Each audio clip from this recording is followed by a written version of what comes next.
Hey chicos, ¿cómo están? Estudiantes de cuarto de secundaria, bienvenidos a una nueva clase. Pero ahora el área de historia universal. ¿De acuerdo? No podemos dejar de lado tanto el área de historia del Perú si no lo llevamos a la par con historia universal. Entonces, el día de hoy tenemos una parte de la historia muy interesante, no netamente ya de nuestro país, porque no nos vamos a enfocar en nuestro país, sino que nos vamos a enfocar en Europa. ¿Qué pasaba a finales del siglo XIX? ¿Cómo era prácticamente, se habla del reparto del mundo, por ejemplo? A veces te has preguntado a inicios o mucho tiempo atrás por qué un alemán está en la parte de África, por qué un holandés está en la parte de África. No es simplemente por el tema que viajó, sino mucho se trata en el siglo XIX, de acuerdo a finales y el inicio del siglo XX, la colonización. O sea, los imperios grandes van a ir a colonizar territorio africano en esa época, que era libre y estaba prácticamente por ser de alguna u otra forma invadido. Entonces, justamente es nuestro tema del día de hoy, que este va a ser uno de los preludios para dar paso al siglo XX, ¿de acuerdo? En donde se van a dar vamos a analizarlo por partes. La Primera Guerra Mundial y la Segunda Guerra Mundial. Pero la Primera Guerra Mundial también fue muy catastrófica, pero justamente vamos a ver antes de la Primera Guerra Mundial cómo estaba Europa, qué sucedía en este momento, cuál era el reparto del mundo y qué eran los principales países colonizadores en la parte de África y cómo se dividían en esta parte del mundo también. Bien, entonces en nuestra clase del día de hoy tenemos una parte principal de lo que corresponde a Europa, la clase de Historia Universal.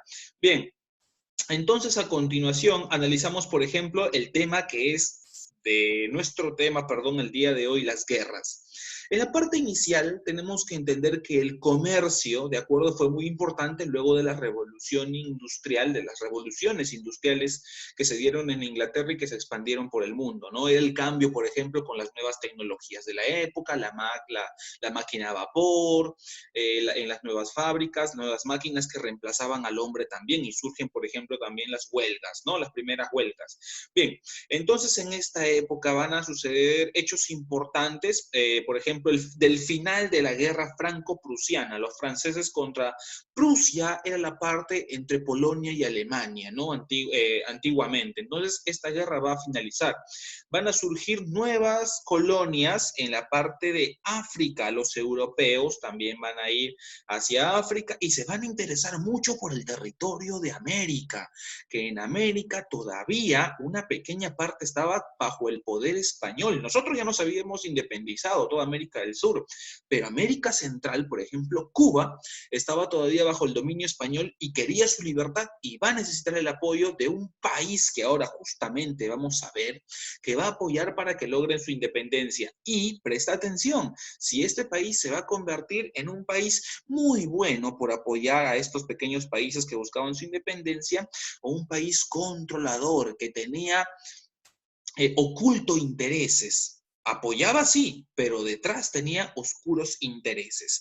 Bien, dentro de las características principales que vamos a analizar, por ejemplo, es el armamento en gran escala, la fábrica industria armamentista, cañones, rifles, uniformes, buques de guerra, todo esto, ¿por qué? Porque necesitaban los imperios defender sus colonias a toda costa y eso significaba prepararse para una guerra, porque entre ellos mismos incluso no se llevaban muy bien y peleaban mucho por el tema del territorio.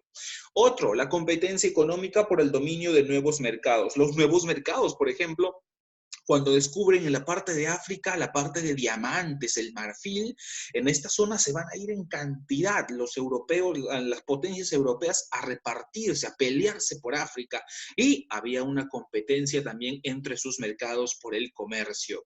Conflictos regionales en Europa, Asia y América por el territorio y las independencias, como te acababa de mencionar. Crecimiento político como potencia de Estados Unidos e Inglaterra. Inglaterra era una potencia, ya prácticamente era el centro del mundo, un imperio de hace cientos de años. Estados Unidos recuerda que recién había nacido como país, como nación, luego de la guerra de independencia de las 13 colonias. Entonces, en 1781, a partir de ahí recién, pero Inglaterra ya tenía muchos años de dominio como imperio. Entonces, iniciamos, por ejemplo, con el imperialismo inglés. Entonces Inglaterra, como potencia, ambicionaba expandir su territorio y la parte de África no había sido explotada. Sí, jóvenes, sí, lastimosamente África va a ser ultrajada, va a ser vejada, porque los europeos van a ir y se van a repartir el territorio como les da la gana, sin respetar la vida incluso de los pobladores que ya residían en la parte de África, que vivían libres en muchas partes, pero que va a llegar este imperio a colocar su doctrina, su religión, su modelo económico, su política, sus reglas, sus normas, que poco a poco van a ir cambiando todo ello. ¿Y por qué? Por un enfrentamiento y una competencia económica de mercados y sobre todo armamentista también, que van a desencadenar más adelante también en la Primera Guerra Mundial. Entonces, en 1851, Inglaterra se convierte en una superpotencia mundial, la primera potencia mundial, gracias a su dominio colonial y su gran incremento de la industria. Y esto viene desde la época de la reina Victoria I de Hannover, desde 1837. Va a cambiar y va a reformar todo ello.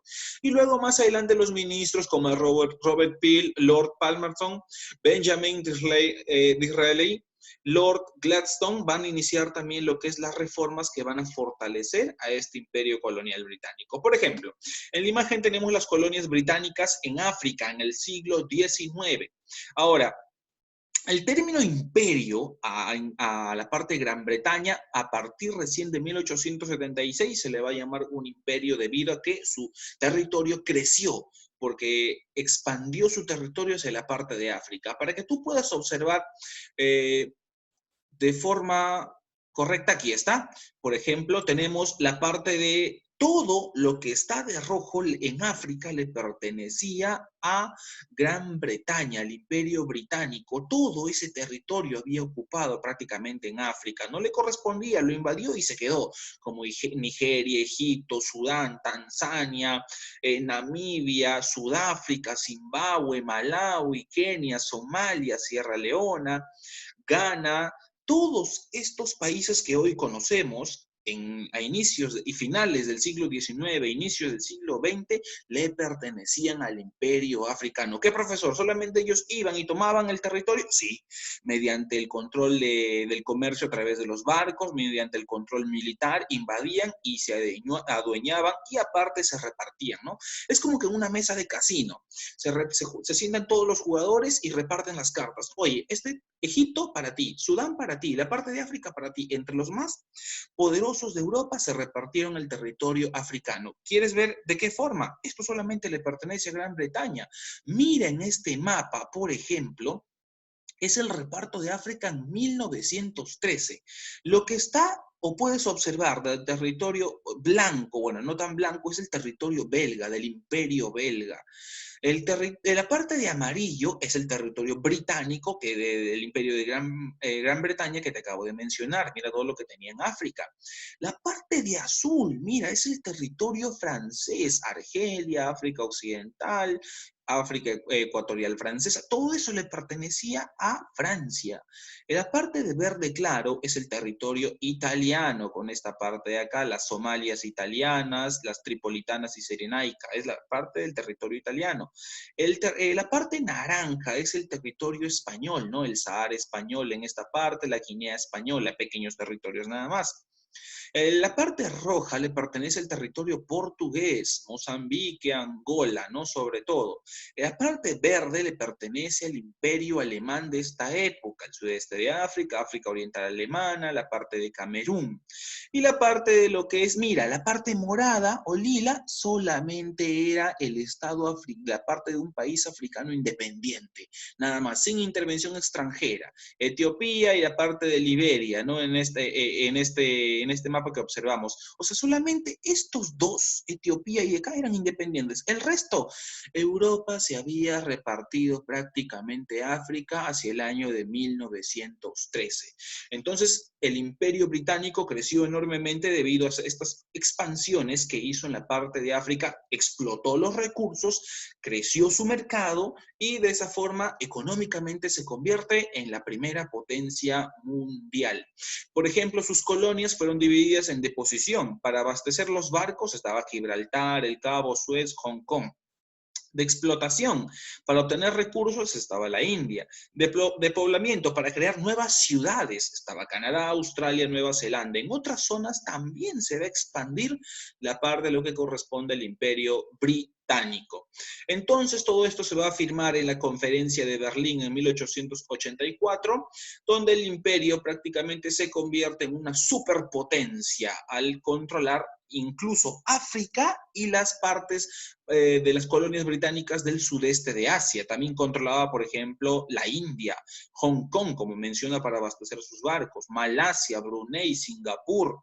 Todas estas zonas, Papúa Guinea, van a ser conquistadas también por el Imperio Británico, convirtiéndose así en una superpotencia. ¿Ves cómo de esa forma se está afianzando esta potencia? Muy bien.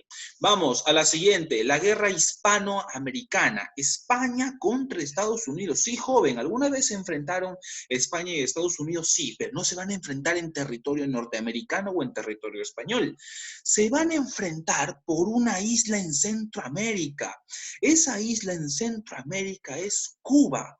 ¿Qué, profesor? No le entiendo. ¿Que Cuba no era independiente? No. Recuerda que cuando llegan a partir del año 1532 los españoles, ya prácticamente en posición, perdón, en 1492 con Cristóbal Colón, toman posesión de Centroamérica, toda esta zona, y la hacen parte de España.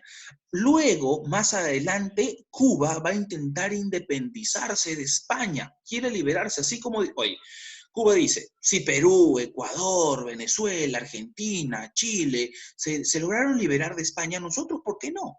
Entonces Cuba intenta liberarse, pero no tiene el poder, no tiene las armas, porque está controlado por la poderosa flota española y el ejército español. Entonces, ¿qué hace? Necesita la ayuda de una superpotencia también. Y uno de esos países que ya se había afianzado es Estados Unidos de Norteamérica. Y ante la guerra que se estaba iniciando la revolución en Cuba frente a España, Estados Unidos le dice, España, yo quiero entrar como mediador, ¿no? Para buscar la paz nomás. Tú sabes que yo soy chévere y todo. Quiero buscar la paz entre ustedes nada más. Pero lo que Estados Unidos quería es entrar al mercado de Cuba. Estados Unidos no podía entrar a comercializar en Cuba porque Cuba le pertenecía a España nada más. Y Cuba comercializaba solamente con España o con otros países menos que Estados Unidos. Entonces Estados Unidos vio justamente ahí en la revolución en que se independice de España para entrar a comercializar ahí.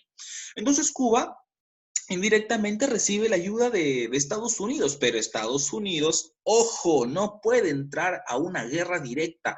Siempre tiene que haber un pretexto, ¿de acuerdo? No te olvides de eso, que para todo en este tiempo de guerras va a existir un pretexto. Bien, entonces vamos, en este conflicto va a ser Cuba apoyado por Estados Unidos. Estados Unidos se estaba expandiendo también. ¿Cuáles van a ser, por ejemplo, los pretextos? Una carta ofensiva del embajador de España al gobierno de Estados Unidos. Menciona que supuestamente el embajador de España respondió altaneramente a Estados Unidos enviándole una carta, ¿no? Diciéndole prácticamente, oye, Estados Unidos, el problema es entre Cuba y con España, tú no te metas. Y eso fue prácticamente un detonante, ¿no? Otro, la voladura del acorazado Maine en La Habana, atribuida a España. Este acorazado Maine, por ejemplo, estamos hablando, es un acorazado norteamericano. Mira, ve, en fotos, aquí en imágenes, lo que te estoy mostrando está el acorazado Maine en ese año. De acuerdo, este acorazado Maine, el 15 de febrero de 1898, va a ser hundido.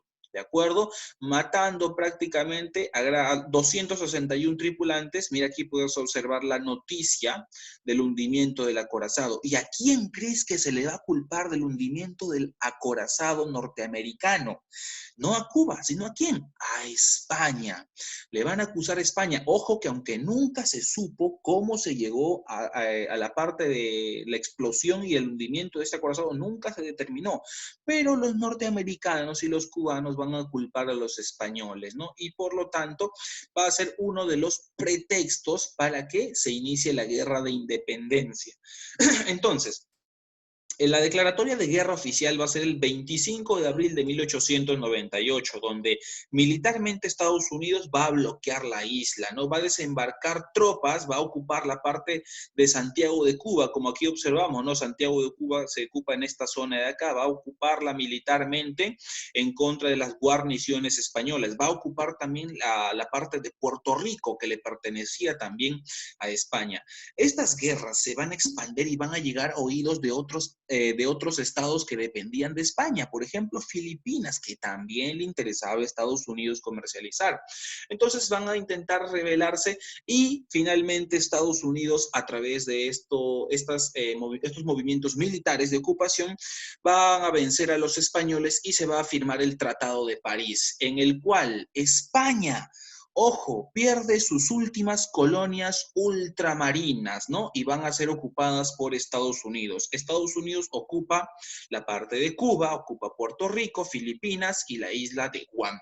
Por eso es que te das cuenta que el día de hoy Puerto Rico y Cuba tienen mucha influencia norteamericana. Así Cuba no lo quiera ver, Estados Unidos, aún desde esa época, ya tenían influencia norteamericana. Mucho se dice en la historia que España le dijo a Estados Unidos, págame 300 millones de dólares y yo te doy la isla. Te vendo la isla, pero Estados Unidos no aceptó ese precio, se inició la guerra de independencia y prácticamente fueron ocupadas y España pierde sus últimos territorios en ultramar, sus últimas colonias en esta parte de Centroamérica, porque ya había perdido América del Sur, ahora perdió Centroamérica. Bien, vamos a la siguiente. ¿Qué pasaba en Japón, jóvenes? En Japón, muchos recuerdan Japón como un gran imperio. De la parte de 1868 a 1912, Japón va a sufrir un gran cambio. Va a llegar al poder, ¿de acuerdo? El nuevo emperador Mutsuhito. Este emperador Mutsuhito, que se le va a llamar Meiji a la hora de su muerte, muchos emperadores no son llamados por su nombre correcto, sino son llamados por el nombre que le ponen luego de su muerte. Entonces, el emperador Meiji Tenno, de acuerdo, luego de su muerte se le coloca Meiji Tenno, va a iniciar en esta época de 1868 a 1912 la era Meiji, con el ascenso del poder de Mutsuhito. Él, dentro de los principales cambios para Japón y convertirlo en una gran sociedad, ¿no? Porque veían que muchos imperios estaban creciendo y Japón no. Japón prácticamente va a iniciar con este emperador unos cambios. Por ejemplo, va a suprimir a la clase militar llamada Bushi o Bushido. Profesor, no le entiendo. Aquí, por ejemplo, en imágenes tenemos al emperador. Este emperador que va, Mutsuhito, ahí en vida, luego de su muerte, Meiji, va a ser el gran iniciador de nuevos cambios y reformas, ¿no? Nota la vestimenta típica de los japoneses, de los emperadores en esa época. Ahora, profesor, ¿quién es o qué es el Bushi o guerreros a sueldo? Fácil, yo sé que lo has visto en muchas películas y aquí está. En imágenes te presento a los Bushi, Bushido o los famosos samuráis. Recuerda que los samuráis eran guerreros que tenían muchos códigos militares y protegían a los emperadores. Entonces, el emperador Mutsuhito los va a eliminar. ¿Por qué? Porque consideraba que con el avance de la tecnología ya no era necesario el servicio de estos guerreros, ¿no? A base de sable, porque ahora existían los rifles, ahora existían las nuevas ametralladoras y la caballería y con los samuráis a espada era obsoleto, porque un samurái que venga a atacarte a lo lejos, si tú tienes un rifle o tienes un cañón o tienes una ametralladora, lo abates o lo matas rápido. Entonces el emperador hizo nuevos cambios y va a suprimir entonces a los samuráis o el bushido, ¿no? Ellos eran prácticamente formados desde pequeños en el arte militar, desprendidos de las madres también, para enseñarles todo lo que corresponde a esta clase guerrera. Un datito, por ejemplo, si un samurái perdía su código de honor, porque ellos creían mucho en el honor, ellos podían recuperar su honor de una sola forma, con el llamado seppuku. Seppuku significaba el autosuicidio. Prácticamente se quitaban la parte de la camisa, agarraban un pequeño cuchillo que ellos tenían de menor tamaño que su espada y prácticamente se la hundían en la parte del vientre hasta asesinarse ellos mismos y de esa forma recuperar su honor. Entonces en la imagen, ahí está la clase Bushi, Bushido o los llamados samuráis, de los cuales el emperador Mutsuhito ya va a decirles hasta aquí nada más sus servicios.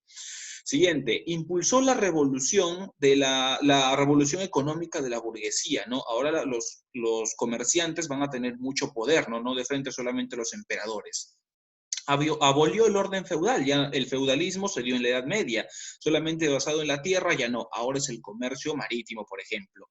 Ojo, aquí el punto, va a modernizar el ejército siguiendo el modelo alemán. Los alemanes eran la parte del imperio más poderoso también en Europa y la parte militar, desarrollaron nuevas armas que fueron vendidas a muchas potencias también. Y los japoneses, como tú puedes observar en la imagen, van a cambiar su uniforme, van a cambiar su armamento, ya no de samuráis como esos guerreros, sino un nuevo uniforme, nuevos rifles, pistolas. Como tú ves, por ejemplo, aquí también van a renovarse los uniformes militares en esta época, la caballería también, pero con nuevos uniformes ya modernos para la época, armamento también, como tú puedes ver, ¿no? Que más adelante van a ir mejorando y van a ser utilizados en la Primera Guerra Mundial. Entonces, como tú ves, moderniza el ejército también. La Marina, al estilo británico, la va a modernizar, va a elaborar y construir y comprar modernos buques también de guerra y de comercio, sobre todo de guerra, que le van a servir al estilo de los británicos, que eran un gran imperio también en el poderío militar. Impulsó el servicio militar obligatorio. Todo joven tenía que servir en el ejército y a base de las antiguas tradiciones como el bushi o el bushido de los antiguos samuráis, fueron formados los militares desde la juventud. Estableció la enseñanza obligatoria, reformó la educación, una parte muy positiva también. Impulsó el desarrollo de sus industrias para la mejora, para la compra y producción de elaboración de productos manufacturados dentro de Japón y venderlos también a otras potencias. Y modificó el tercer estado al crear el parlamento o dieta, ¿no? O sea, el pueblo también de cierta u otra forma accedía a algunas peticiones también, ¿no? Como tú puedes ver, ahí la parte del mapa, Asia en el siglo XIX, el imperio chino está acá. El imperio chino, su principal enemigo, porque se van a pelear por el territorio, ¿no? En esta parte de acá, como vemos en el mapa. Bien. Entonces va a surgir un problema, como menciona, se va a pelear con China por el territorio de Japón. Y esto va a caer o va a decaer en la parte de la primera guerra sino-japonesa o chino-japonesa de 1894, que va a culminar en el año de 1895, un año después, de acuerdo con la victoria en una de las batallas de Suprang, de la victoria japonesa en contra de los chinos, de acuerdo, va a decaer en una firma, en un tratado, de acuerdo, en la paz de Shimonoseki. Esta paz va a firmar y donde China cede territorios a Japón, como Corea, por ejemplo, y la península de Shandong, Formosa también, le cede a Japón. Ahora van a estar bajo el control de Japón y Japón amplía su territorio de esta forma mediante la guerra. Bien, los Boers. ¿Quiénes eran los Boers? En la parte de los Boer, el término Boer es un descendiente holandés, pero este descendiente holandés no netamente va a vivir en la parte de Holanda, sino es que se muda a África. Entonces, estos Boers, desde el siglo ya XVII, de los años 1600, se van a ubicar en el sur de África. Y ellos prácticamente van a desarrollar una interesante e intensiva actividad comercial en la ciudad, lo que hoy es la ciudad del Cabo, sobre todo, ¿no? En esta zona se van a ubicar los Boers, pero van a tener un problema con los británicos, porque los británicos están conquistando distintas partes de África y se va a iniciar una guerra en contra de los Boers, ¿no? Se van a enfrentar, pero esto se van a pelear. Ojo, todo tiene un trasfondo. ¿Por qué invaden África? Porque descubren diamantes preciosos, marfil y encuentran yacimientos de oro también. Eso va a ser el principal motivo de la conquista de África, ¿no? De la invasión de África. Bien, entonces en esta época los británicos van a intentar acabar con el dominio de los Boers en la parte del sur de África y en el año de 1900, por ejemplo, en el año de 1900 van a ocupar las principales ciudades Boers, ¿no? ¿no? Y en el año 1902 va a continuar la lucha entre los Boers y los británicos a través de las guerrillas, pero los ingleses, los británicos van a acabar con esto, ¿no? Por ejemplo, en el año 1902 matando a 25.000 descendientes Boers, y esto va a acabar con el Tratado de Paz de Vereeniging. En este tratado de paz, los Boers prácticamente perdían sus territorios en África, ¿no? Y su independencia también. Y esto le pertenecía ahora a la parte del Imperio Británico, que como ya vimos, había expandido su territorio en esta zona. Esto es lo que pasaba a finales del siglo XIX e inicios del siglo XX. Estos principales hechos, como tú puedes observar o has observado, de guerras, conflictos económicos, peleas entre las potencias, va a generar en la Primera Guerra Mundial. No vayas a pensar que en la Primera Guerra Mundial se van a pelear simplemente por el hecho de que no, tú no me caes, o simplemente, ¿sabes qué? Pasó algo, mataste a mi príncipe heredero. No, todo tiene un trasfondo, todo tiene un pretexto, todo tiene una explicación. Ellos querían el control de los mercados, más territorios, ampliar su dominio, y en ese trayecto no hay otro camino, otra forma que iniciar la guerra. Al inicio no pensaban que iba a ser pensaban que iba a ser una simple guerra, pero se extendió tanto que hoy día la estudiamos y la conocemos como la Primera Guerra Mundial, que más adelante, como no entendieron eso, va a desencadenar en la Segunda Guerra Mundial. Entonces, ese ha sido nuestro tema del día de hoy, por ejemplo, ver el periodo antes de la guerra, a finales del siglo XIX, inicios del siglo XX, qué pasaba con las potencias principales como Inglaterra, como Japón, como la parte también de Alemania, de Italia, de Francia, conquistando y dominando la parte de África. Bien, esto fue la clase de Historia Universal, jóvenes. Espero que hayan tomado nota y hayan prestado atención. A continuación viene un pequeño reforzamiento de la clase, en el cual yo sé que ustedes van a sacar una excelente nota porque son muy buenos estudiantes. Bien, como única actividad va a quedar realizar un resumen o un mapa conceptual, en este caso cualquiera que les parezca mejor, colocando el título que está ahí en el video de las guerras. Realizan eso y prácticamente eso sería toda la actividad. Conmigo será hasta la siguiente clase. Cuídense, no salgan de casa, que juntos vamos a salir todos adelante. Nos vemos, chicos. Hasta luego, hasta la próxima.